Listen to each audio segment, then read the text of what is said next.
who's next? Yeah, who's next? Who'll ride a greyhound all night long, stand in line for hours just to sing one song? Welcome to the C.L.I.M.B. This is a show dedicated to helping singers like you, songwriters like you, and indie artists also like you create leverage in the music business. You're going to need leverage. You're going to have to get that audience first. You're going to have to write that hit song first. You're going to have to write a bunch of them to prove to people that you know what you're doing and that you're a pro. And that's what we're here for. We want you to win. That's why we called it The C.L.I.M.B. This podcast is called The C.L.I.M.B, C.L.I.M.B, creating leverage in the music business. Unbelievable. My co-host, Mr. Brent Baxter, Mr. Wordsmith, Mr. Word Boy. He's the one that came up with that. And he's also an award-winning hit songwriter, which is no joke, with cuts by Alan Jackson, Randy Travis, Lady Antebellum, Joe Nichols, and more. And Brent helps songwriters turn pro by teaching the art, the craft, and the business of songwriting. And you can find Brent at songwritingpro.com. Once again, that's songwritingpro.com.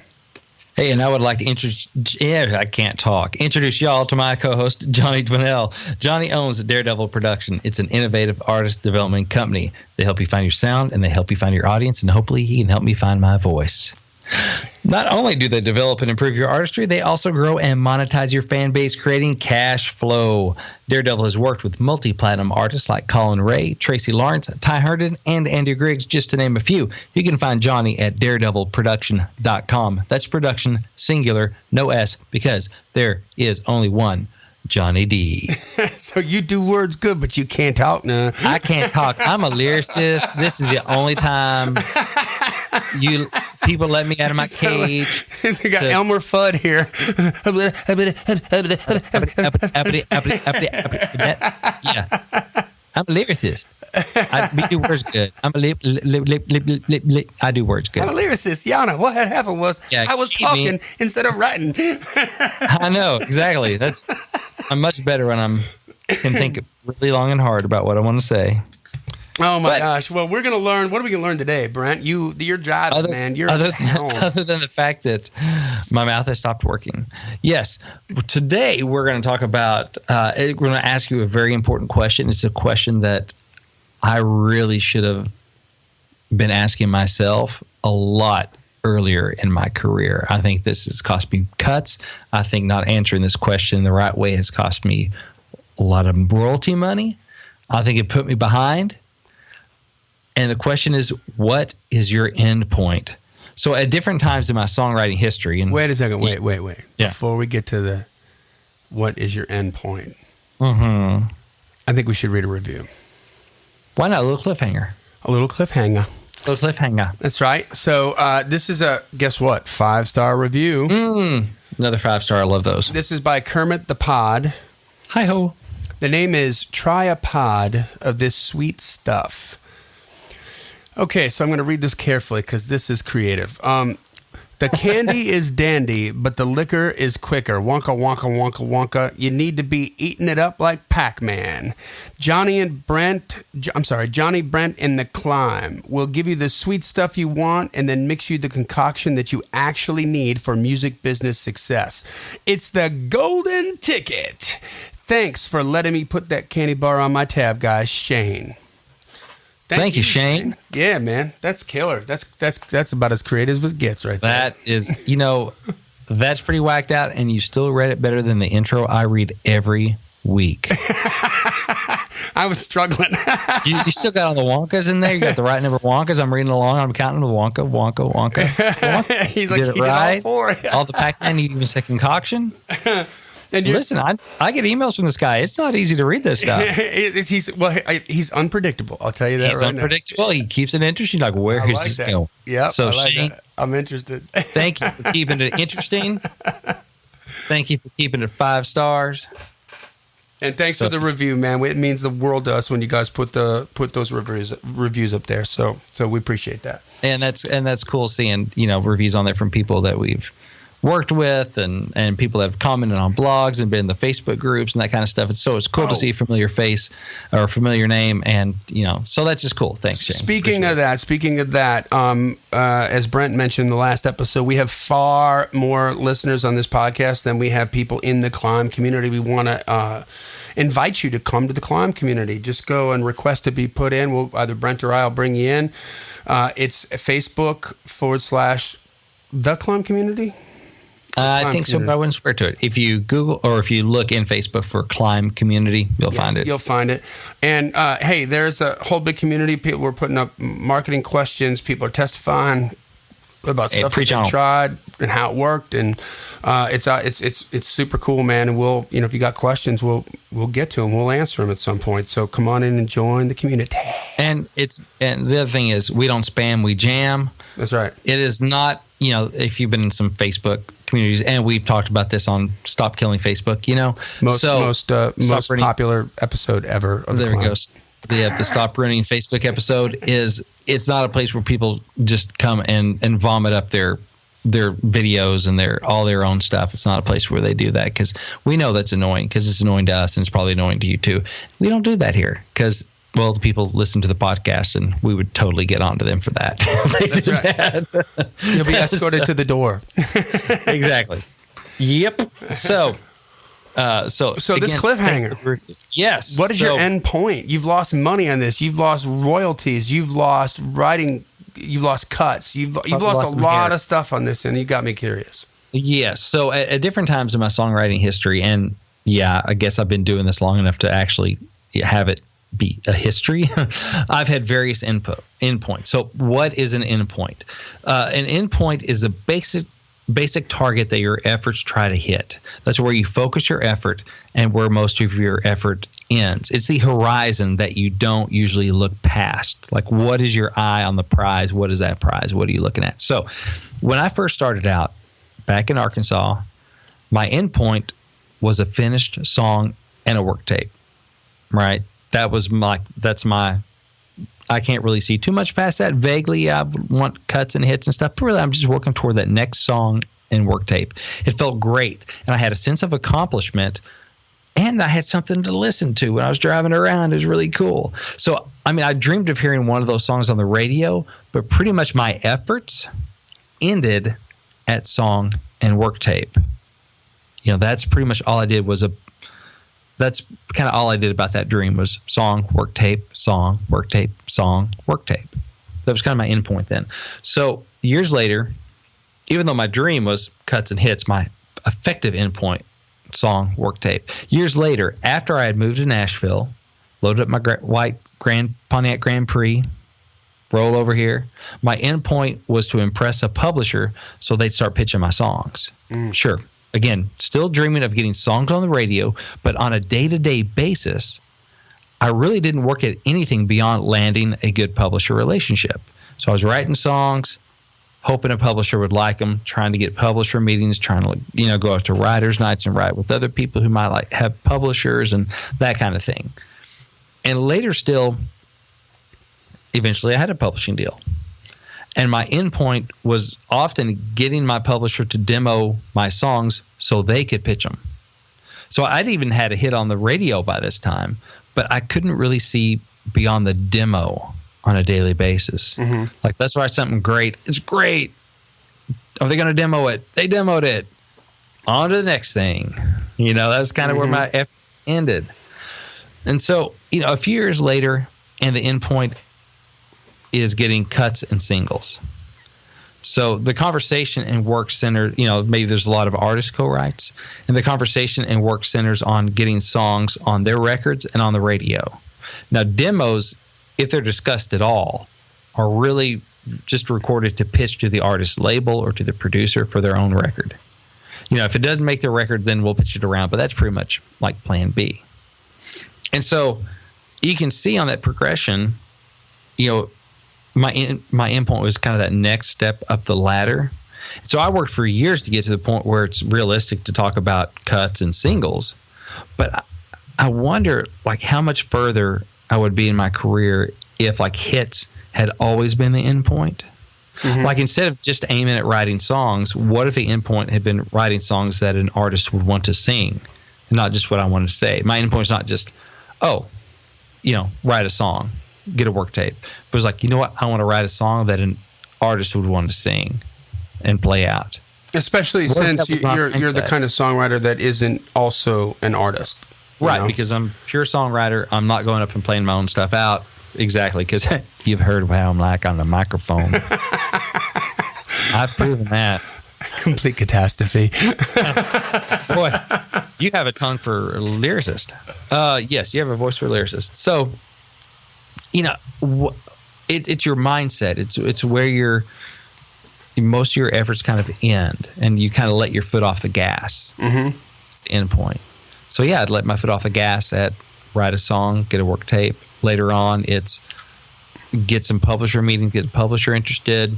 Later on, it's good, they demoed it, let my foot off the gas, and then focus on doing other songs to do the same. And the people that are killing it, and on the radio, the Luke Lairds, all these guys, they're not, and girls, they're not, their endpoint is not, I just want to get a demo. Like I want something that my plugger's going to like, that demo. The demo sounds great. Okay, moving on to the next. No, it's, I'm going to get a song on the freaking radio. Get a number one with Luke Bryan. Right. Or Blake Shelton. Exactly. I heard this story. It was probably on another podcast, because I'm a podcast junkie. I think it was the Songcraft podcast, possibly. Ooh. And it was with Desmond Child. Legendary. Dude, you got to send me the link to that, dude. I love Desmond Child.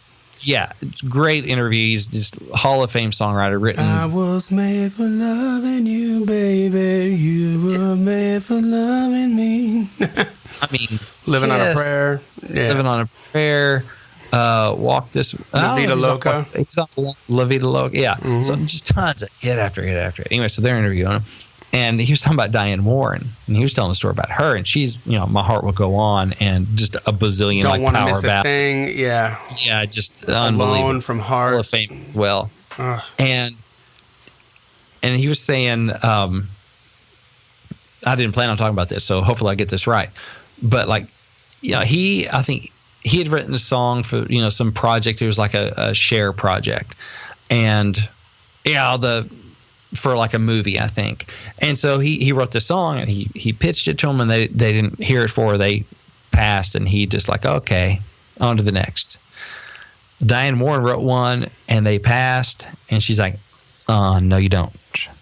And she walked around with that CD probably, or whatever it was at the time, whatever medium at the time, had it on her, like keeping it in the car, like I'm going to find a way to get this another way around, because my endpoint is get the cut. Get on the project, not pitch. On that same specific movie? The same movie, same project. Okay. They'd each written their own song, so this is not the same song. Right. But he pitched, they said no. He moved on. She pitched, they said no. She's like, So she was out like at a boutique or someplace, clothing store, and saw one of Cher's associates there shopping. And had liked this jacket, and they're like, it's too expensive, whatever. They're going to put it back. She's like, you like that jacket? Yeah. I'll buy it for you. Let me get that for you. And it was like a couple $1,000 jacket or whatever. And Diane Warren, he said, is notoriously like stingy. She doesn't just spend money on stuff. Right. But she bought this, $1,000 jacket or something for this lady. And she's like, oh my gosh, thank you so much. She's like, you're welcome. Is there anything I can do for you? Yes. Here's my song. You have to get Cher in your car, and you have to play this for her. She's like, you just bought me a $1,000 jacket. Okay. Exactly. I can do that. Yeah. I can do that. Well, you know what? She got Cher in the car. Like, you like this jacket? Now you got to listen to the song. Yeah. Played it for her. Cher loved it. The producer didn't like it, but Cher's like, I love this. And it got on the project. Full rank. Full rank. I love that story. Yeah. It's like, that's freaking hustle. Yeah, man. I'm not taking no. I believe in this. My endpoint is to get on the project, not just to write a song that I think is good for the project. It's a different mindset. Yeah. And so I'm thinking,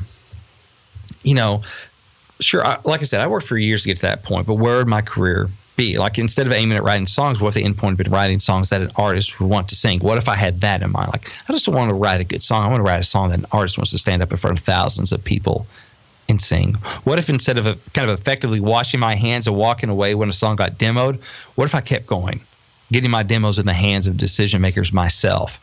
No, my endpoint's not getting demos.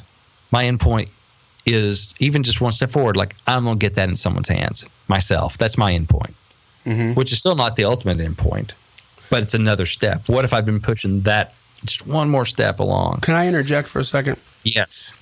So part of what you're talking about is an exercise in stepping outside of your comfort zone. It's easy just to write songs for yourself, right?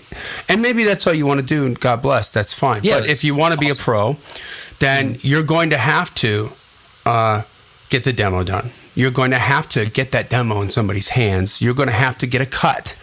And if you're going to be a pro songwriter and make a living at it, you're going to need to get a single, right? That does well.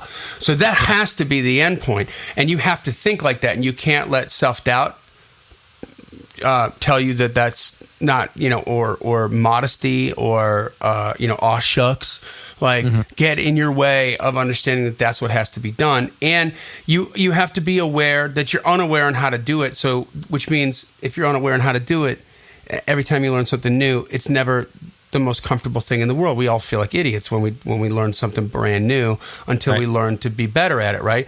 I mean, when I was an artist, I told this story, I think in a few podcasts ago, but we did that one gig, man, at T.A. Burns in Milwaukee that we played. We just happened to open up for Hurricane Alice, just happened to be one of the biggest bands in the Twin Cities area, one of two of the biggest bands in the Twin Cities area. And all that work that we had done led to that one moment. And we got the gig, right, to open up for them, which was like this really, really, really big deal. And then once it dawned on me, like, wow, there's much more that I need to put into my awareness than I have right now. The first thing I did to change my end point, right, was call the booking agency that we had started a relationship with at this point, who freaking loved us, right, because they were putting us in front of their number one act, and say, who's your best band on tour right now? And because Hurricane Alice was like this local thing, and they did like a show once every 3 weeks. They went out and toured a little bit, but they weren't like just regularly out there, but they're like, oh, that's easy, that's Mannequin.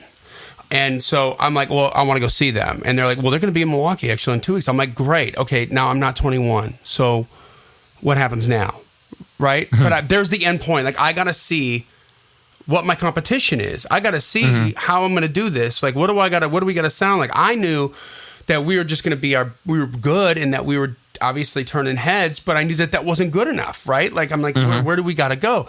So they're like, oh, don't worry, talk to Mark O'Toole. He's the manager. He's going to put you on the list. We're going to make sure you get in there and see this thing. I was like, okay. I mean, they were loving that I was having this conversation with them, right? But I went and did it, and dude, jaw on the floor the whole night. I'm like, oh man, like, we're good, but we got a long way to go. We got a lot of work to do, Yeah. And then that endpoint changed.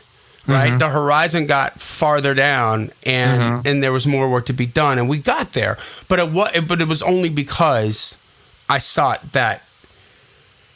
Yeah, your endpoint could have been great. We opened up for the best band in the area. Yeah, now I'm going to go back and tell my friends about it. Exactly, and that's where you would have topped out. Yeah, but you didn't. You said next, and you moved it, and that expanded your thinking and pushed you to, further up the climb than you would have been otherwise.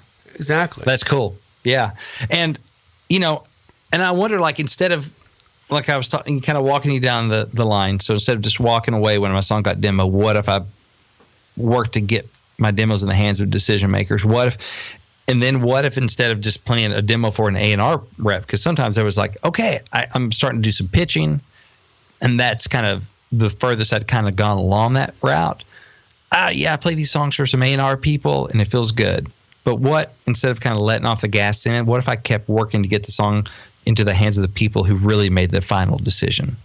Not like an A&R person, but like the A&R person, or the producer, or the artist. But I'd let off the gas.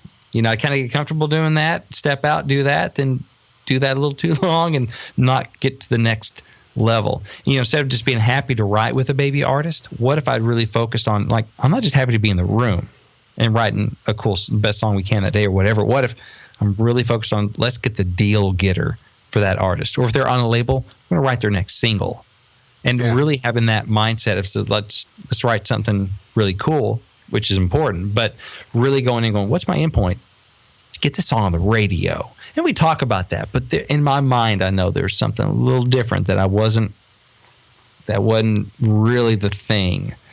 So, and most of the endpoints I've ever set haven't been set consciously.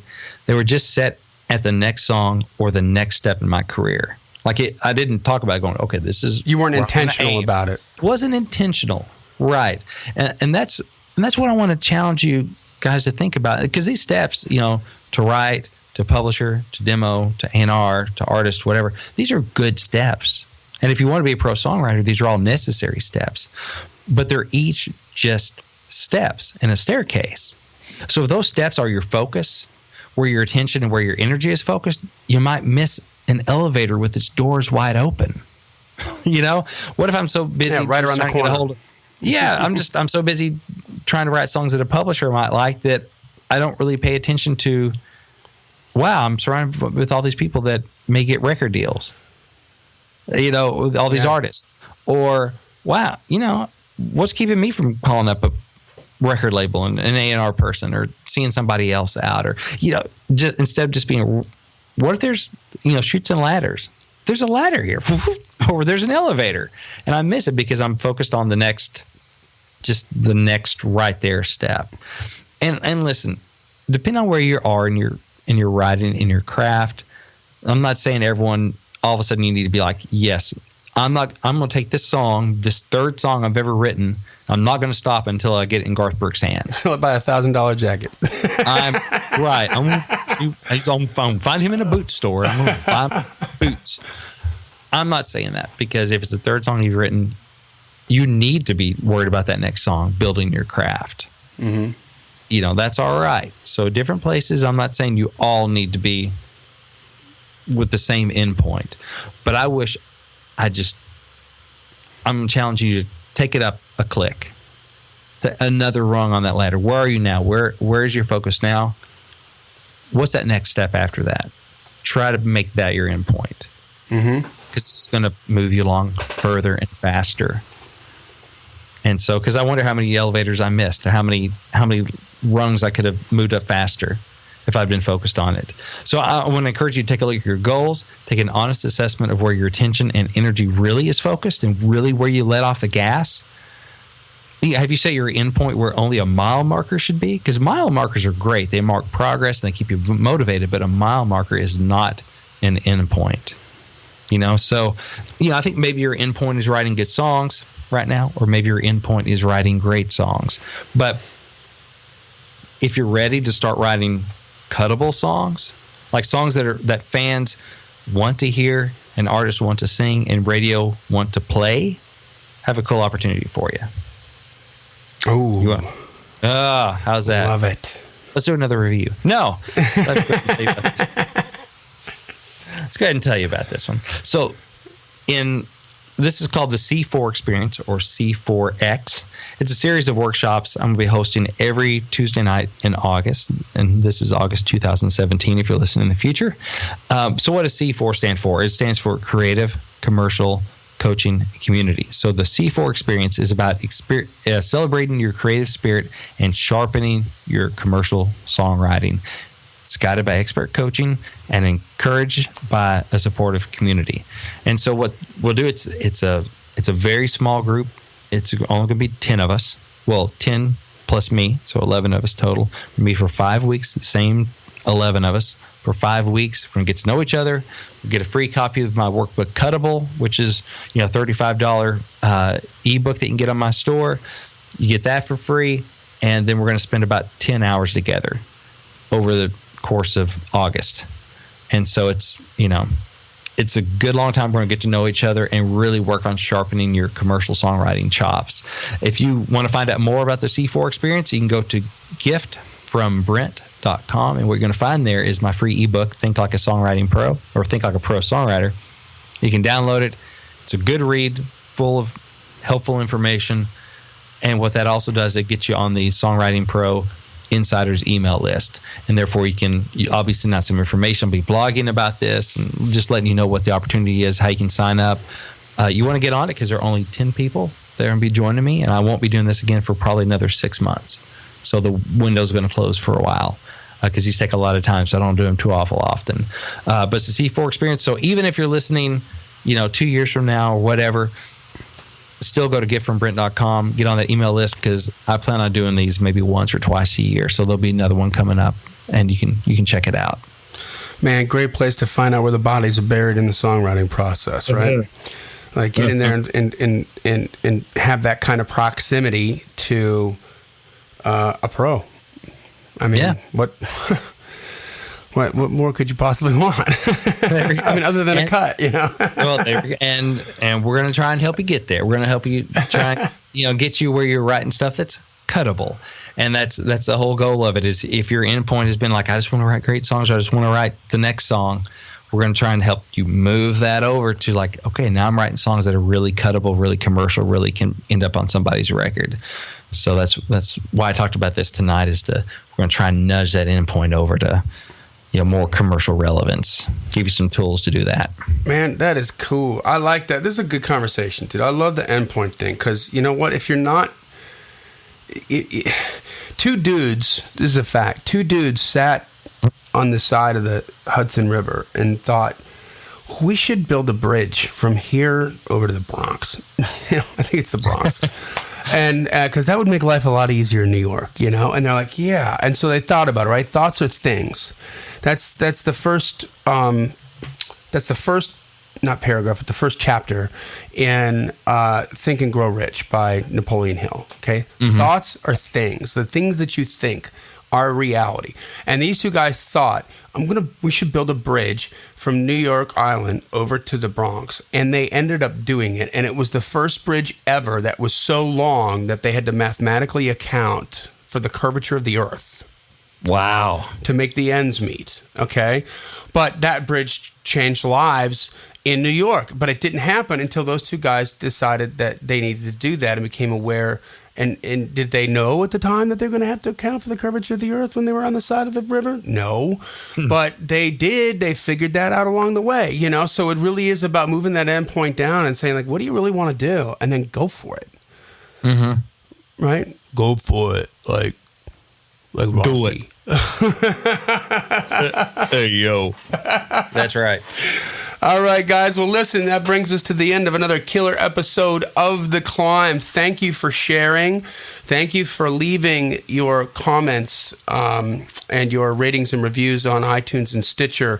We keep reading them on the show. We're backlogged now, but we're going to get to every single one of them, I promise, because we're grateful. And, hey, if you haven't already done it, join the Climb community on Facebook. Just search in Facebook for the Climb community, and you will find us. Ask to join. I promise we're going to let you in. And if you don't like a jerk, we won't ask you to leave. It's that simple. And you know what? Also, this is episode 75.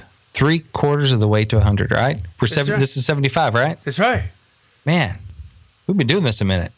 We have been. Thank you guys for listening so we can keep on doing these. Hey, and 75 is significant for you in just another side note. Yeah, it's my old jersey number. That's right. Football. So we're getting closer to football season too. We're getting close. Packers. If you listen to my episode 2 weeks ago on Luke Bryan's Fast, go Pioneers. That's right. 75. That's right. Nice. I love football, but I never play the game because people get hurt. And I got some scars I may need to prove. All right, guys. Well, listen, man. Stay out there. We hope these are helping you out. We wanted to see you win. You're going to need some leverage, so keep on climbing. And we'll see you at the top.